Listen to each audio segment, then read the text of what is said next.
pöördume selle planeeringu juurde tagasi, et kuna see on üldplaneeringut muutva detailplaneeringuga, siis millist avalikku huvi antud hoone Viimsi valla jaoks ja inimeste jalavõti jaoks? Aga see on täna juba ju mitmeid kordi läbi käinud. Tahaks nagu konkreetsemalt saada, et te vastasite võib-olla, ma ütlen, mis te vastasite mulle. Ma vastaks praegu kohe sellele no nii, vastake siis uuesti sama võimalusel. Ma vastan, et esimene asi ongi mitmekesistada ruumilist keskkonda, et ei tekiks monofunktsionaalseid asumeid.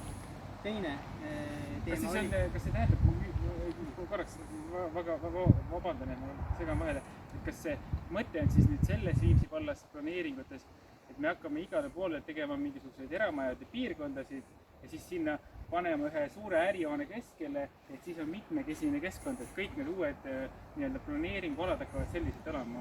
Et on üksik elamud ja siis pannakse üks suur ärihoone sinna keskele, näiteks torn näiteks, et siis on mitmekesine... Ärme nüüd räägi jällegi, nagu ma enne ütlesin, kõik planeeringualad on erinevad. Iga planeering on individuaalne, et me ei saa võtta rusikareegleid. Aga loomulikult, see on Viimsi häda, et ei ole ei teenindusasutusi, ei ole muid funktsioone peale elamu, mis on valdav. Ja kui ma nüüd jätkan vastust, et mis see avalik huvi on. Teine avalik huvi ongi siis see rekreatsiooniala loomine, millest oli ka siin juba... Rekreatsiooniala loomine? Kuhu kohta? See veel tuleb? Nimetame siis haljasala. Räägime hunditee rekreatsioonialast, see on ka üks huvitav teema, te ei taha sellest teha. Lihtsalt avalikkusele avatud siis haljasala, ütleme niimoodi, et kui teile rekreatsiooni sõna ei meeldinud. Mulle meeldib see väga, ma lihtsalt tean, mis ja see taga. Kolmas on loomulikult tee laiendus. Et need ongi need avalikud ja see tee laiendus... Ja tahate siis suuri rahvamassi jalutada? See on häiriv. Isiklikult te tegelikult saate aru, et ma saan aru, et me räägime mitte päris inimesega praegu, vaid vallaametnikuga. Ma enda arust olen ikka luustal lihast inimene, et ei ole robot ega inimmäär. Nagu päris õiget vastust teie käest saan. Ei, no see vastus on ikka põhimõtteliselt on see õige, seda sa pead möönma, et sa võid kahelda selle nagu väärtusest, nagu selles mõttes, et mõju sellele. Aga põhimõtteliselt on, et kõik need asjad on ju õiged. Et avalike asjade loomine allarahvale, kõik need asjad on ju õiged. Aga kas need ei ole avalikud huvid? Need kindlasti on avalikud huvid, aga nad ei ole proportsionaalsed, et anda nii suurt ehitusmahtu ehitajale. Seega ei saa öelda, et robot vastas, tegemist ei ole avalike huvidega, mis väljendavad planeeringu lahendus. Et siin oli nagu seesama ütleme kõnnitee, ma ei oska öelda, miks valdkonnaga kõnnitee ehitas erakõndi, et see ei ole juba meie probleem, et teie niimoodi ehitasite. Ja lisaks on nagu, seal on piisavalt ruumi tegelikult lahendusega ehituslikult see kõnnitee teisele poole. Et seda ei ole jälle kaalutud ja siis te räägite sellest, et kuidas inimestele on nagu väga kasulik siia. Kas keegi on teinud küsitluse, et on tehtud siia park ja tehtud siia ärihoone ja on inimestele antud valida, et kumba me tahame. Kas niisugust küsitlust on tehtud, et ilmselt me kõik teame, mis see vastus tuleb. Inimesed oleks nagu roheala poolt. Roheala poolt, kui nad teaks, et me selle kinni maksta. Tegelikult ju kõik teavad seda, et riigiasutustes ja üldse riigis raha saab aasta lõpuks nagu nii otsa. Ehk siis mida rohkem nad saavad, seda õnnelikum nad on. Nad teavad seda, et kui nende juurde mingi asi tehakse, siis nad on õnnelikud, aga kui tehakse teise kohta, aasta lõpuks raha nagu nii otsas, et ma arvan, et tahaks kõik seda parki siia, kes on ümberringi on. Ma ei saa nüüd sellest mõttekäigust aru päris hästi, aga... Ei peagi. Küsimus. Viimsi vald ja Tallinn. Põhimõtteliselt see sama osa siin on nagu osa Meriväljast või Merivälja on nagu osa Viimsi sellest aedlinnast. Kui me vaatame seda sama Meriväljat, mis siin kõrval on, see jookseb kuni rannateeni, kuni Merivälja teeni välja ühtse, ütleme, elamumassiivina. Seal ei mõelda selle peale, et oleks hädasti vaja kaubanduskeskust teha. Taheti teha. Inimesed olid vastu ja ei tehtud. Just nimelt see, et inimesed ei taha enda maja taha hommikul kell 5 kolisevaid priikaste, mis on täpselt siin sama asi. Nii et see on see teema. Kui keegi hakkaks ütlema, et me hakkame Meriväljal tegema kaubanduskeskus sinna platsi peale, mis seal on, siis kõik tõusevad tagajalgadele ja on vikatitega väljas. Mitte keegi ei hakka isegi mõtlema selle peale. aga meie siin mõtleme, et me võime teha seal midagi, aga teeme siis mõistlikult, teeme mitte nii suurelt seda. Meil ei ole vaja seda tohutut maja, see niikuinii tuleb nii kõrge, õnneks on see põhja pool, meie mõttes, õnneks on see põhja pool, aga siiski, et noh, teeme siis juba tornid, teeme siis juba pilvelõhku ja okei, see on teistmoodi, see on nagu vahvam asi. Aga sellist suurt massiivset maja, mis teenindab midagi ja kontor, kus on 47 parkimiskohta, mis tähendab koormust igasugustele ressurssidele. Okei, ma mõistan, äri on äri, eks tuleb teha, aga noh, küsimusega selles, et minul ei ole vaja seda aia taha siia seda jama. Mind häirib see, minu kinnisvara hind muutub sellest. See on see teema, kas te maksate vahe kinni või? Ei maksa. Aga ma sain aru, et teie nii-öelda maht läks meil ju protokolli juba. Või? Maht mahuks, ma räägin teile põhimõtteliselt, et see maht võib olla nii, et see mingil hetkel on sealt kadunud.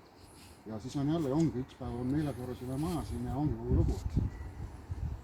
See on see, kui ma vaatan teid praegu ja kuulan, mis te räägite, ma ei usu mitte ühtegi sõna, eks. Enne kui seda paberil ei näe. See ei ole isiklik, see lihtsalt on... Ma ei võtagi seda isiklikuna. Ma ütlen selle peale, et isik ei peagi uskuma kõiki vastuseid, isegi kui nad tõele vastavad, eks ju, et ega siis see on filosoofiline protsess ongi selline, kus kuulatakse ära kõik osapooled ja ega ma ei küsinud niisama, et teie kõrvaloleva ei soovinud nii-öelda seda välja öelda mahtu, ütlesite teie välja, et see ongi oluline, et olekski protokollis siis nii-öelda soovitud maht välja toodud ja siis ongi see kaalumise koha, et mida arvestada, arusaadav, et on erinevad huvid ja planeerimisprotsess peakski neid tasakaalustama ja leidma siis kõige parema lahenduse kõigile osapooltele.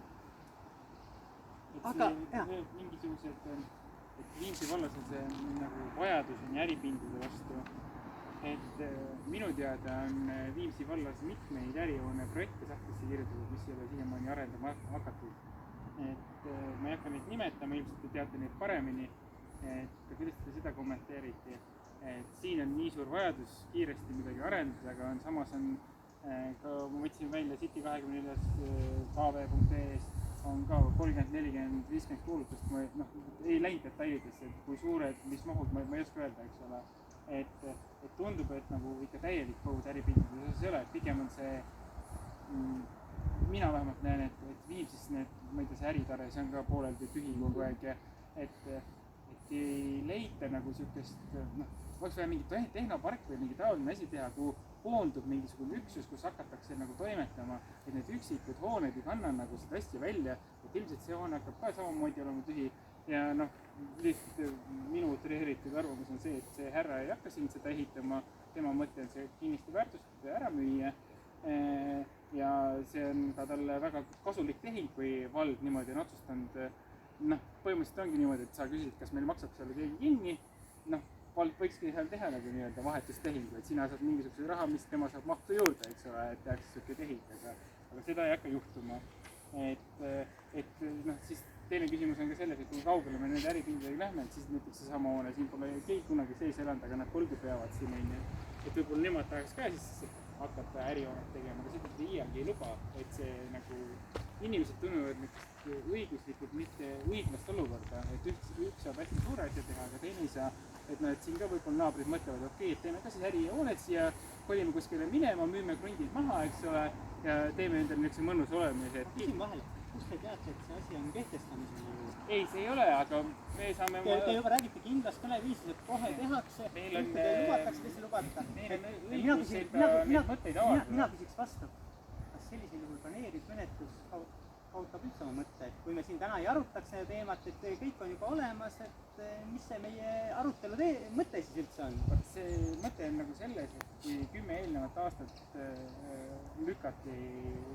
Aga te möönate, et see ei ole tõsikindlalt, et selline asi kehtestatakse? Ei, see ei ole veel tõsikindel, aga vähemalt kui me oleme enda mõtted siin välja öelnud, siis me ei saa kunagi endale öelda seda, et me ei teinud mitte midagi. Kui see hoone siia tuleb, siis ta tuleb, aga siis ma vähemalt endal tean, et okei, et ma tegin kõik, mis ma sain selleks, et ma enda nagu seisukohta väljendada, see on see mõte. Ma tahaks kommenteerida seda, ütlesid, et miks, kui on juba äripindu piisavalt, et miks siis juurde planeerida, aga see on soovitud areng, et vald proovibki suunata arengut selles suunas, mis on soovitud areng ja noh, see, et anda valmidus selleks uue äripinna püstitamiseks, kuhu tuleksid siis töökohad ja teenindus, et see ongi nagu see, mille poole püüelda. Ma saan sellest aru, aga see koht on nagu natukene vale. See ei ole päris vale, sest üle tee on ju vallavalitsus ja see ei ole nagu bussipeatus on siinsamas ja see ei ole nagu... Hoones on üritatud kohvikut pidada ja kõik need on läbi kukkunud. Ja, ei see võib olla, et see kohviku asi...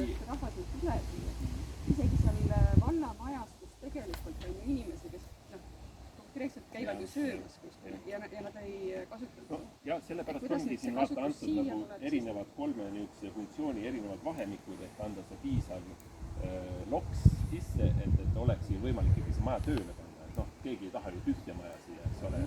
Kõige vähem tahab seda omanik, on ju. Aga seda me ka kardame. Ja lõpuks on see, et seisab siin mingisugune monstrum.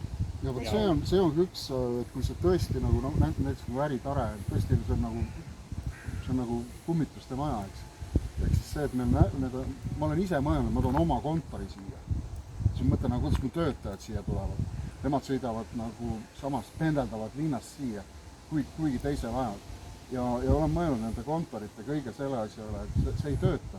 Me peame tooma Mustamäelt teenindajaid siia, sest siin ei ole kedagi võtta. Siin on töötud inimesed kõik või, ehitavad maju ja ostavad kortereid. Sõidavad linna tööle. No mis nad peaksid linna, tähendab, neil ei ole siin funktsiooni. Minul isiklikult on hea näide, et kui sa oled spetsialist mingil alal, siis sa pead kolima teise linna tänu sellele, et see asi kaob teisest linnast ära. Ja siis ongi nii, et ega meil ei teki siia midagi iseenesest juurde. Et siin nüüd tuleb mingisugune asi ja kõik läheb hästi. Ja siis ongi vallavalitsuse ülesanne on ikkagi soodustada teatud arengut. Soodustada, äritare on palju paremas olukorras, palju paremas kohas. Mis ja ei nende lähe ruutmeetrinnad tööle. on? Mis nende ruutmeetrinnad on? Ma ei tea, see on nagu probleem. Mina olen omanikuna, ma tahaksin kõige kõrgemat hinda, mis on võimalik. Eks ju? Aga noh, ma arvan, et üksik juhtumi pealt niimoodi üldistada on väga riskantne. Võib teha, tuleb teha. Aga see on ikkagi nagu ei pruugi avaldada nagu täit tõde. Räägi siis Kiisi lahendusest. Ma räägin kes Kiisi lahendusest. On see, et nagu härra ütles, et meil ei ole tõmbekeskust teha neid kontoreid siin. Tõstke Miidurannas paagid välja, terve põld on vaba ehitamiseks ja sealt tuleks väga vahva tehnopolis, ütleme niimoodi, mis iganes. Ja siis räägime edasi, mis me siia teeme. Siia teeme restorani, teeme ühe oko siia või teeme midagi muud, eks. Ma olen nõus tulema nõusid pesema, aga noh, ma räägin põhimõtteliselt. Just täpselt. Et siis on see teistmoodi. Seoses, funktsionaalses seoses. Restoran ei tule siia ei tule inimesed restorani, see on probleem. No ütleme, et minu meelest ikkagi meil on nagu suht konsensus, et midagi peaks ju tegema ja siis ongi nagu vallavalitsus on öelnud nagu, mis on nende meelest nagu vajalik, mis on puudu siin asukohas, mida peaks siia tegema ja see ei ole nagu minu meelest ei ole nagu keegi öelnud, et see on nagu päris rumal jutt, et meil on asjad puudu, mida on vaja nagu juurde teha. Ja küsimus ongi võib-olla kõige rohkem selles mahus, et need mahud, mis hirmutavad või mis ehmatavad. See on võib-olla see, mis on niimoodi, et ettevõtjana peab võtma riske. Siin on küsimus, et riske tuleb võtta, kui on 2 korrust kontoreid siin. Kes, ütleme, me iga päev elame siin, me näeme, mis siin toimub. Millega inimesed tegelevad ja kes siia tuleb. Me näeme ainult siit transiiti. Nüüd on see, et miks nad peaksid tulema siia parklasse, sõitma sisse ja tulema kuhugi. Nad panevad pargivad auto teisele poole, tulevad, astuvad sisse, võtavad oma kohvi ja lähevad minema. Nüüd küsimus on selle parkla suurus, kas on ainult kontori inimestele mõeldud. Ehk siis see avalikul kasutusel see parkla ju ei ole. Ja kui see on avalikul kasutusel, kes siis seda öösel valvab, mida me teame, mis öösel toimub parklates. See on, minu jaoks on see, ütleme, hirmutav, et selline liiga avalik tegevus tuleb minu aia taha ja seda ma ei taha. Ja nüüd on küsimus, et ma ei tea, kas see väiksem maht selle ära hoiab. Nüüd on küsimus, kui see eraldada, selles mõttes, et see roheala ei kao nii palju ära, vaid seal tekib mingi vahe. Siis on nagu küsimus jälle, et mis maht oleks optimaalne. Küsimus, kas üldse on mõtet ehitada siis, kui see maht on liiga väike. Ma arvan, et ikka vist on. Ütleme, me peame omanikku kaitsma, et see äri läheks nagu hästi, et ei tekiks tondilossi, et oleks nagu kõik hästi ja inimesed tulevad siia, mis on vaja teha. aga noh, jah. Miks ta ei võiks olla monofunktsionaal? Ma küsin niimoodi, et mis see siis on, et